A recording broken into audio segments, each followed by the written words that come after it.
মুখ্যমন্ত্রীর প্রতিশ্রুতি অনুযায়ী ঘরে ঘরে পৌঁছেছে ইতিমধ্যেই দীঘার জগন্নাথ দেবের প্রসাদ। এবার কামারহাটির 25 নম্বর ওয়ার্ডের দীঘার জগন্নাথের প্রসাদ বিলি করলেন মদন মিত্র।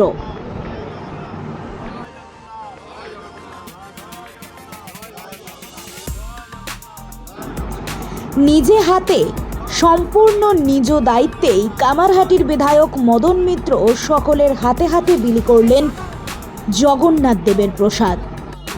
কামারহাটির বিধায়কের সাথে উপস্থিত ছিলেন কামারহাটির চেয়ারম্যান গোপাল সাহা। আমরা সবাই জানি যে মাননীয় মুখ্যমন্ত্রী মমতা বন্দ্যোপাধ্যায়ের প্রত্যক্ষ নির্দেশে এবং হস্তক্ষেপে দীঘায় যে জগন্নাথের অপূর্ব রথ তৈরি হয়েছে, সেই জগন্নাথ মহাপ্রভুর পুজোর মহাপ্রসাদ তিনি নির্দেশ দিয়েছেন সারা বাংলায় প্রত্যেকটা মানুষের কাছে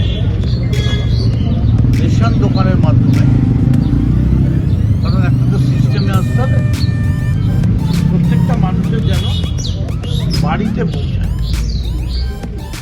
আমরা এইখানে শুরু করি, প্রতিদিনই রেশন দোকানের সামনে শুরু করি, তারপরে আমরা বাড়িতে বাড়িতে যাই। এখানে যারা এসে যান আমরা তাদের ফেরাই না, তাদের হাতে তুলে দিই মহাপ্রসাদ।